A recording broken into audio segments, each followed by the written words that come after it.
Hello, everyone, and welcome back to the Soulful Abundance Festival. I'm your host, Elise Preston, founder of Be More Connected, and today I am so excited to be here with the amazing Kristen Noelle. Welcome, Kristen. Thank you. I'm so happy to be here. Very honored. I'm excited to chat with you. And yeah, lay it on me. Yes. Well, Kristen is a best-selling author, speaker, and business astrologer who helps small business owners and entrepreneurs understand their unique energetic blueprint so they can effortlessly quantum leap into the next level of their life and business. And I would love to be able to start off a conversation today with getting to know you and your story, and would love if you could share a bit about your own journey of healing and how that's supported you with finding your way to the work that you're doing in the world today. Yeah, so my healing journey actually started my first year of starting my first online business. So I didn't realize that healing work was actually, in my opinion, a requirement into online business or entrepreneurship. And the reason is because I feel like entrepreneurs and just business owners in general go through a lot of inner turmoil or work to kind of get to the level that they need to get at, right? So so I'll kind of share an example of who I was when I was working for corporate. So this kind of lets us go back in time a little bit. So before I started my online business, I actually was working at LinkedIn. Prior to that, I was a Peace Corps volunteer. And my journey is a little bit different than most people. Most people get a 9-to-5 job and then they decide that it's not for them and they leave that and they go into entrepreneurship. For me, I went to college and then right afterwards, I became a Peace Corps volunteer. I got to understand entrepreneurship firsthand really early on. And then I went back to corporate thinking that this is something that was meant for me because my parents wanted that for me. So my journey was a little bit different. But when it comes to, working in corporate, again, there's nothing wrong with working in corporate, but when you're an entrepreneur, you are your own boss, right? There are many times where you have to have the self-discipline, you need to have the inner strength, the self-confidence in order for you to forge forward in your work, right? And to really show up for your audience. And so deep healing is required because all of us have childhood traumas or let's say even past depression or anxiety or whatever the case may be, right? We're human beings. And so I found myself in a very deep healing journey that first year of business when I literally didn't make any money. And I was just like, okay, what is happening? And I realized that it wasn't a strategy. It wasn't, how much traffic was coming my way, but more so, what is happening inside? What are my thoughts? What have I not healed yet? And it was me going on that path of healing that allowed me to really open up to abundance and get to where I am today. So that first year, I actually went to Costa Rica. I don't know how familiar you are with plant medicine, but that's actually when I first started plant medicine and realized the abundance and so much of plant medicine and that healing journey has contributed to my wealth and success today. So to answer your question, it's definitely been a journey, but that's where it started. Yes. And I so appreciate the way that you talked about that journey of entrepreneurship really bring to the surface so many of our own traumas, pains, experiences of wounding, and that in order for us to be able to expand into that space of leadership, that we do have to get really curious to start asking ourselves, what are our thoughts? What haven't we healed yet? What needs to be resolved in order for us to be able to access our gifts more fully, in order to be able to receive abundance? And yes, finding what are those different tools and modalities that really support us. And I know that for you, one of those tools, one of those life-changing modalities has been Chinese astrology. And I'm wondering if you could share a bit more with our audience about Chinese astrology and what differentiates it from Western astrology. Yeah, so it's funny because Chinese astrology, I was born into, like my family is really into Chinese astrology, especially on my mom's side. My grandmother accredited Chinese astrology and feng shui to her success. So my grandmother was a huge real estate developer in Hong Kong. And so a lot of that was brought on, like was passed down to me. And so growing up, though, I didn't particularly enjoy being Asian. I was very uncomfortable with my skin. And I grew up in a very, I would say 90% of where I grew up was all Asians. I went to like an all Asian school. And because of that, I just felt almost as if like I didn't know more than what I saw every day. And whenever I went back home, I would turn on the TV and I would see not the color of my skin, and because of that, I learned to kind of think that being white was better, or like it wasn't. How would I put it? Like I was less than, because I didn't see a lot of me on TV, right? And so everything that I learned about Chinese astrology, like I just thought it was a bunch of BS because I didn't want to relate myself to that at that time. And it wasn't until I actually became a Peace Corps volunteer and I was living in this country called Armenia that I started to tap back into my roots, because Armenians are actually they're very, very into who they are. They're very nationalistic. And so seeing them being so proud of who they were really encouraged me to actually start having these Skype lessons with my mom. And then from there, I started learning more about my culture, more about Chinese astrology. And that's how that was born. I hired my first feng shui master. I had many mentors in that realm. And then I realized that was such a huge tool when it comes to really getting ahead in life, because Chinese astrology, just like Western astrology, is basically kind of understanding trends and understanding the planets. And so how I would differentiate between Chinese astrology and Western astrology is that Chinese astrology uses the elements a little bit more. So Western astrology, I know, uses the 12 zodiac signs. With Western astrology, we also have Chinese zodiacs, but we go deeper into the elements. So the 5 elements is something that we really closely utilize in our readings. Because of these elements, it's also part of the earth, right? Like it's part of the elements that are natural, that are not man-made. And so with that, it's just really exciting, because most people don't realize that by working with Chinese astrology, they can actually uncover a lot about themselves. Yes, and I would love to hear a bit more about what you have uncovered about yourself and your journey of diving deeper into Chinese astrology. Yeah, so like I said, I feel like I'm like the best person to teach Chinese astrology. And again, I'm not saying it in like to like toot my own horn, but it's really because I had such a reverse reaction in the beginning, right? Like I wasn't someone that was like searching for Chinese astrology. It came to me since I was a little girl. So it's kind of subconsciously ingrained in me, but because of my, me wanting to get away from it because of my past experience, that allows me now as an adult, and now that I teach this to my clients, to see it in different ways and be able to transmit it in a way that makes sense for Westerners or makes sense for the modern world. And so by using Chinese astrology, I mean, use it for everything. I even use it when I hire people. I use it for all of my clients to help them create a marketing strategy that's aligned with them. But really it's because I'm able to really tap into their true essence, their energetic blueprint. And from there, I really firmly believe in creating projects around our energetic blueprints. When we try to copy someone else, or when we try to be someone that we're not, that's actually when we start to have more struggles, and we can also tend to compare ourselves a lot to other people. Yes, oh, 100%.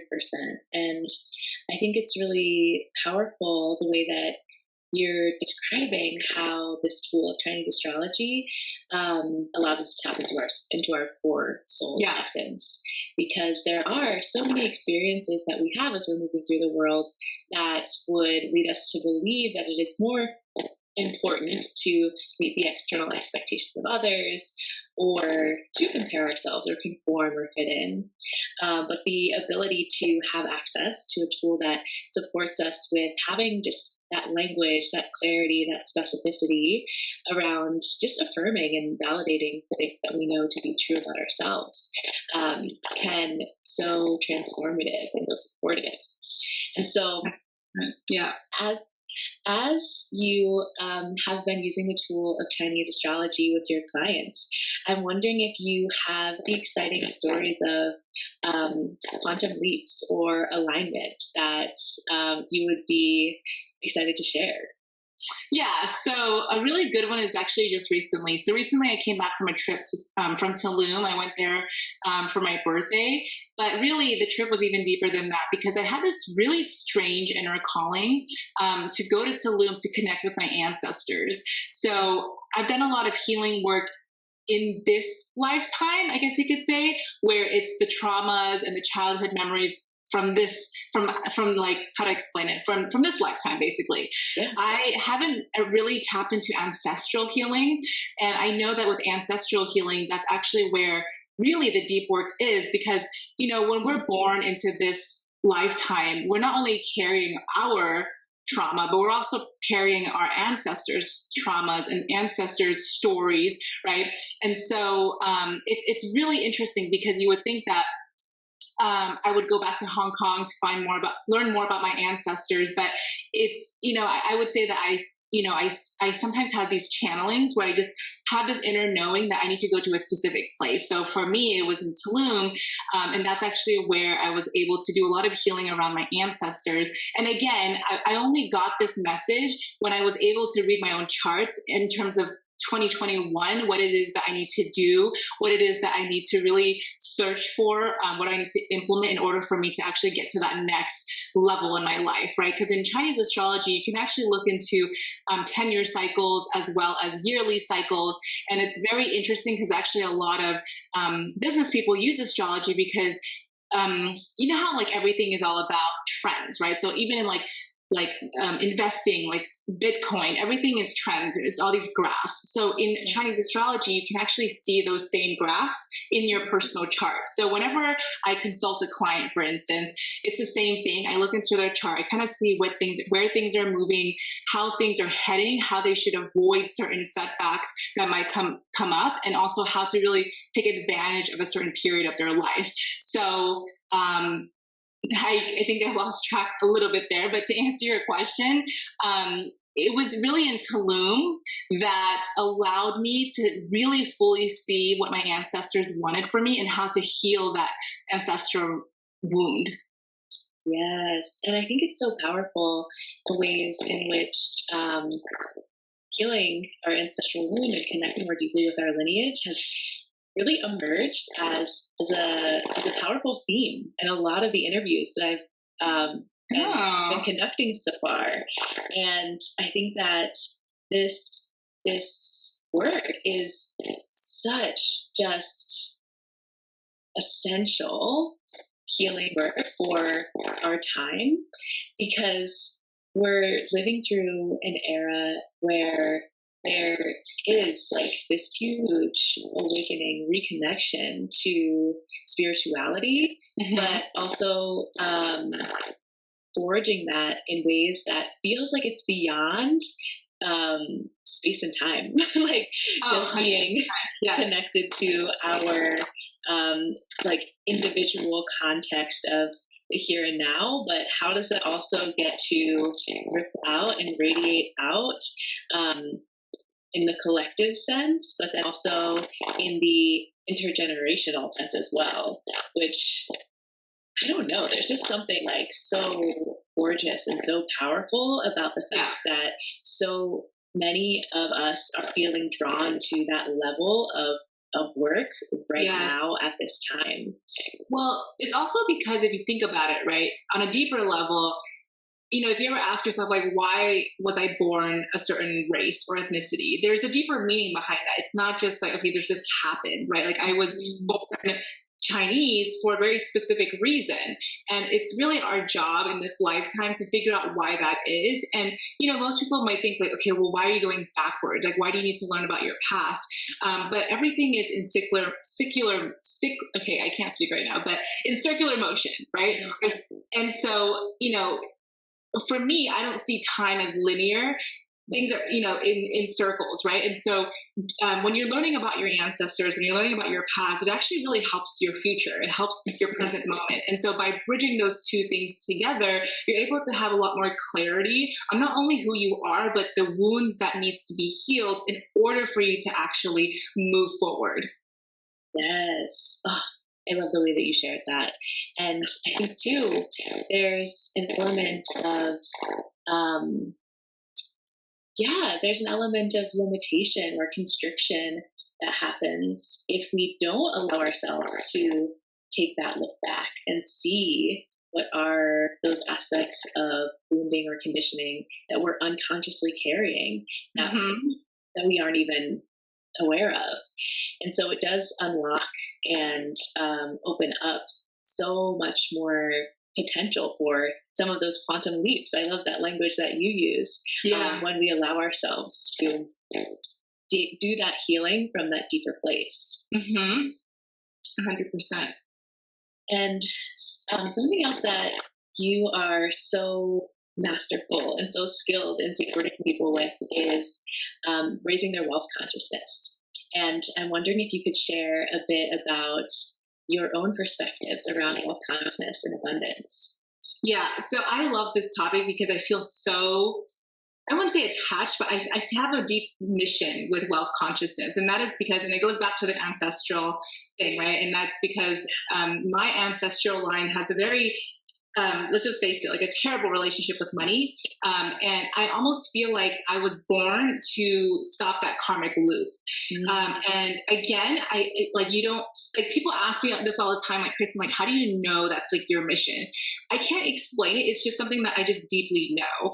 And because exactly. And because I know this, it's almost as if like I can't not do it, right? Like when you know something, you can't turn back. And so I've noticed that I attract a lot of people that have a very similar story to me.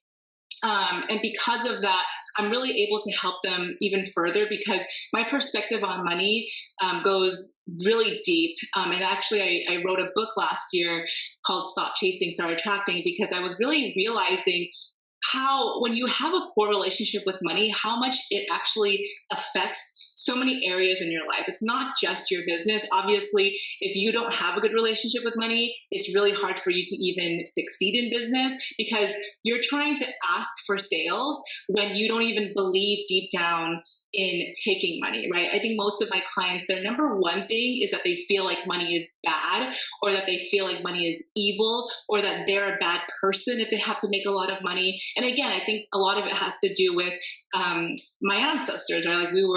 Like my ancestors came from like communist China. And so that line is like that mentality is ingrained. And so I feel like a lot of that has trickled into this, this generation. And so I feel like it's almost my duty to raise people's wealth consciousness, because when we're able to have a better relationship, that's actually when everything else in our lives change. I mean, money is the one thing that affects everything, right? Like you need money in order for you to be healthier. You need money in order for you to start your business and to make even more money to give back. So money is interconnected to everything. And because of that, I just have such a strong passion for helping people with their wealth consciousness.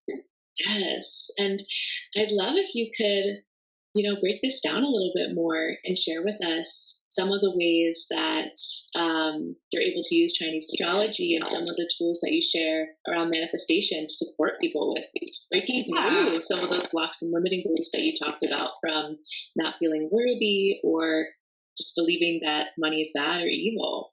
Yeah. So when I work with one-on-one clients, one of the very first things that we do is that we look into their subconscious pillars. So I use something called 4 pillars in Chinese astrology. So it's 4 pillars of your life, essentially. And there's one pillar that is your subconscious pillar. It's also, a lot of Chinese astrologists call it like your it's kind of like the moon in Western astrology, but it really relates to your investments, your children. It's all about kind of the future. But it's not just the future, but it's also like the way you think about money. And so when I look into that pillar, I can really see for a client like how they look at money, number one, and number two, how will they look at money moving forward. And it's really interesting because every client is a little bit different, and we can get really intricate and detailed in that. But I actually teach this in one of my free, I can give you the link, but it's called Money by Design Essentials. So I actually teach you how to read your money pillar in Chinese astrology so you can see how your relationship is with money. And then also it can tell you how well you are when it comes to money investment. So if you're interested in investing in money, investments like Bitcoin or like real estate, like what type of investment will be best suited for you based off of your birthday because of the elements, right? So for example, like the wood element is related to more real estate, whereas like metal is more like technology. It's same with water. And so it can get really interesting. And so I really encourage people to download that. I'll give you the link after this this interview, but to answer your question, it can get really detailed. Right. Oh, and that's so powerful just to be able to have some of those insights, because I think for a lot of us, it can feel just unknown or intimidating to make those kinds of investments or just make those new voices about how you're allocating your money. And so to be able to feel more rooted and grounded and trusting that there is an element or an aspect in you that would support that kind of investment being more successful and aligned in your life, I think it's so powerful.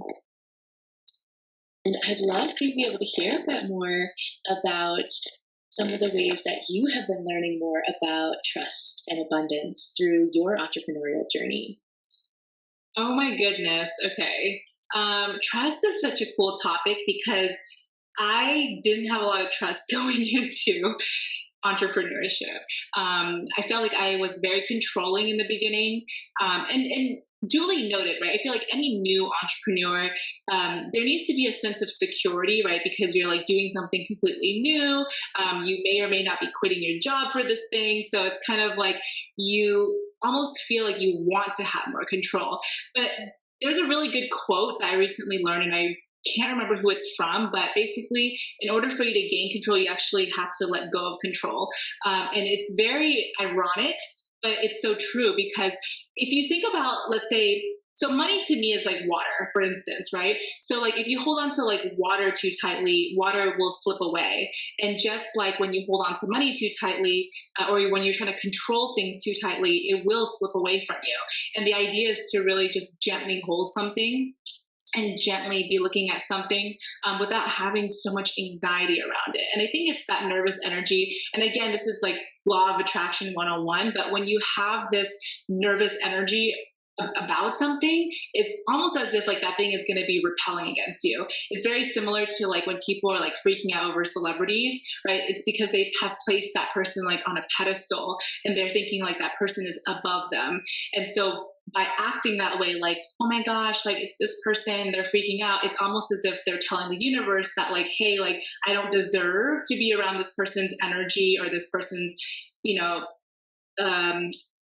beingness. And so it creates that distance. Whereas the more you're able to detach from the results, the more you're able to detach from just things in general, you'll be able to attract things even more, right? Because then you are vibrating at a higher level. And I think that when you're able to actually keep yourself in check and to see, okay, like asking questions like, okay, like who do I need to be in order for me to attract X, Y, and Z, right? Those are the questions. Instead of asking, like, why did this happen? You can always ask more powerful questions that will better support you in your journey.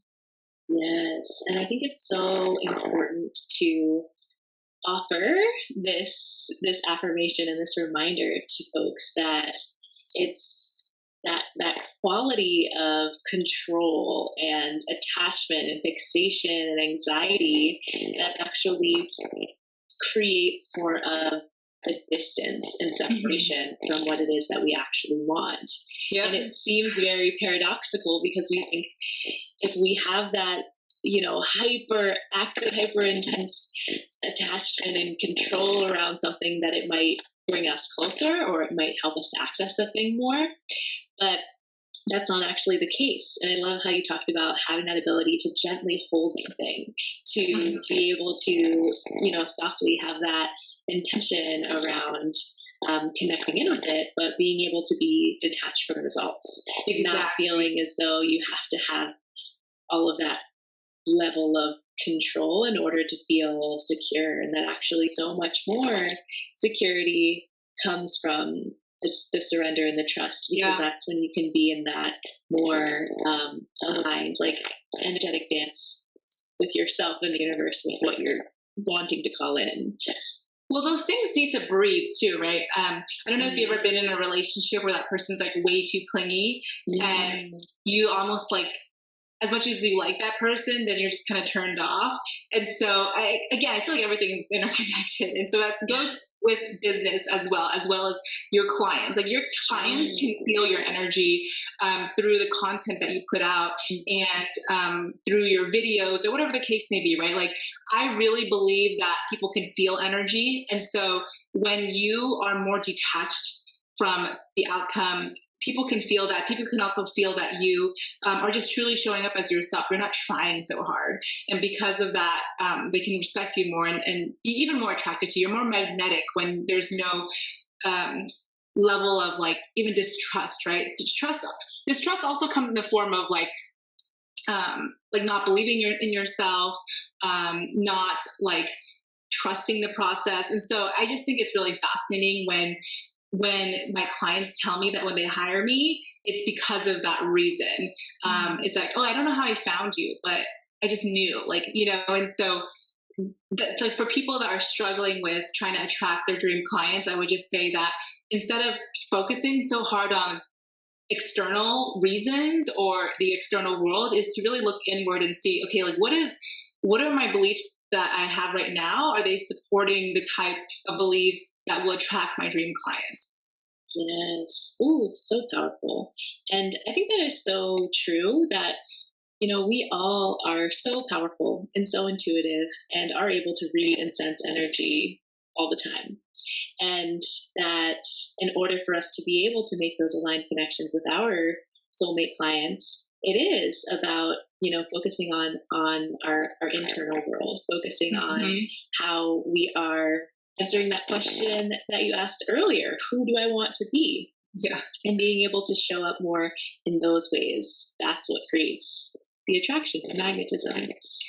And with that, I think that leads us really beautifully into the question that I love to ask all of our guests, which is, what does soulful abundance mean to you? That's a great question. Soulful abundance means being abundant. It's like this inner abundance, right? So for me, I'm a projector in the human design. Yes, that's right. So I feel like as projectors, we have this inner knowing, and it's something that I wish I can explain in words, but I just can't. But in soulful abundance means this inner knowing that you are abundant no matter what happens. I think that is literally the secret to having anything that you want, is that when you deeply know that something is going to happen for you, it's not a matter of if, but when, you can really live out your life with true joy and true abundance, because you're not stressing out about like, okay, like when is this going to come? Or like I have to have this right now, but really living in this space right now as if you are already abundant. And the truth is that we are, right? Like we are all already abundant as we are. We don't really need anything else in order for us to be happy. And happiness is something that comes really inside of us. You never really say to like do happy, right? You just be happy. There's no doing in that. And so I really think it's just this inner knowing of you being truly abundant and resting in that beingness, that essence of abundance. Ooh, resting in that beingness. And I think what is so beautiful about what you just shared is that it's, so deeply connected to all of the work that you're doing in the world and sharing and offering to your clients to be able to find that connection with their own unique essence and being able to offer that in the world in more aligned and more supportive ways. And so for our audience members who would love to be able to stay connected with you, what is the best way to do that? Yeah, so I'm actually most active on Instagram, so you can find me at KristenNoelle.co. I have some freebies on my website, so if you want to learn more about Chinese astrology, they're all on my website, KristenNoelle.co. And then finally, I'd love for you to pick up my book, Stop Chasing, Start Attracting. It is something that I actually wrote it for my future daughter, because I really want to change my ancestral. I mean, I'm going to. What am I saying? So I'm really excited for the next generation. I really cannot wait for a whole level of abundance and wealth consciousness to arise. Yes, and you are doing it right now. I am. Like, what am I saying? I am. Oh, but I love that. I hadn't read or heard you say that before, that you'd written a book for your future daughter, and that this gets to be part of that legacy that she'll carry forward. Well, I actually wrote the first page is dedicated. I wrote a letter to her. So if you haven't checked out my book yet, I really do encourage you to, because I think that was the start of me writing my book. It's I even know her name already. Her name's Maya. So it's Dear Maya, and then it's you gotta check it out. It's good. Yes, I will for sure. I also love the name Maya. That's a name that's always been one of my favorites. That's beautiful. And so for everyone tuning in too, please do check out Kristen's book, connect with her on social media, and find the ways that you can really start embodying your own unique energetic blueprint so that you can raise your wealth consciousness and experience more abundance throughout all areas of your life. Thank you all so much for tuning in, and I'm looking forward to staying connected with you throughout the remainder of this summit. Be well, everyone.